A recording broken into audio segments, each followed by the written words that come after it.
Soirée du 26 août, après la tenue des élections générales et notamment du scrutin présidentiel qui oppose le sortant Ali Bongo Ondimba et le principal candidat de l'opposition Albert Ondo Ossa.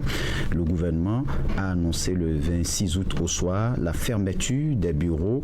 l'instauration d'un couvre-feu et la suspension de l'accès à Internet en vue d'éviter la propagation d'appels à la violence et de fausses informations. D'ailleurs, on annonce la victoire d'Ali Bongo, mais en face, on crie à la fraude.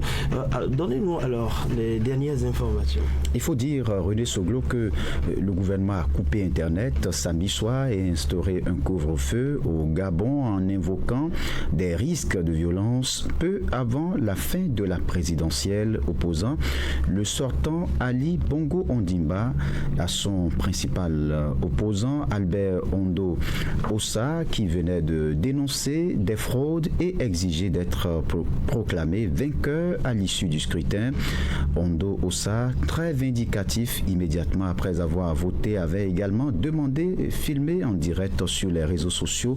au président Bongo au pouvoir depuis 14 ans de partir, se portant garant de sa sécurité. Il faut dire que 2 heures à peine plus tard, l'Internet a été coupé et le ministre de la Communication, Rodrigue Mbumba Bissaou, a annoncé à l'antenne de la télévision d'État que le gouvernement instaurait un cessez-le-feu nocturne de 19h à 6h à compter de dimanche et l'obligation de demander une autorisation 3 jours avant d'organiser toute réunion ou manifestation. Il a également confirmé la suspension immédiate d'Internet jusqu'à nouvel ordre et sur toute l'étendue du territoire, invoquant pour ce faire, au nom de l'intérêt supérieur de la nation, la nécessité de parer aux appels à la violence et aux fausses informations dans les réseaux sociaux et de prévenir tout débordement et assurer la sécurité des populations. La télévision publique a ensuite annoncé que la fermeture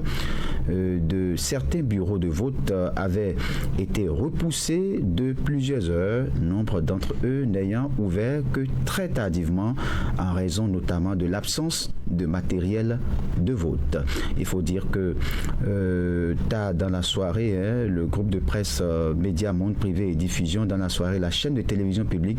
qui cite la haute autorité de la communication du pays, a en outre annoncé l'interdiction provisoire de diffusion au Gabon des médias France 24, RFI et TV5 Monde, auxquels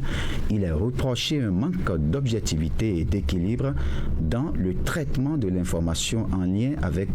les élections générales en cours. Il faut retenir également, René Soglo, que samedi, quelques 850 000 Gabonais étaient appelés à voter pour les élections présidentielles, législatives et municipales, toutes sur un tour de scrutin.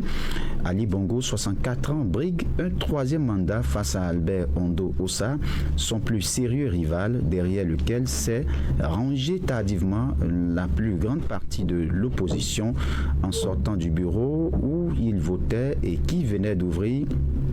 un peu en retard et faute de matériel de vote. Ondo Ossa a fustigé des fraudes orchestrées selon lui par Ali Bongo et ses partisans. Merci à vous, Raoul Steve. La situation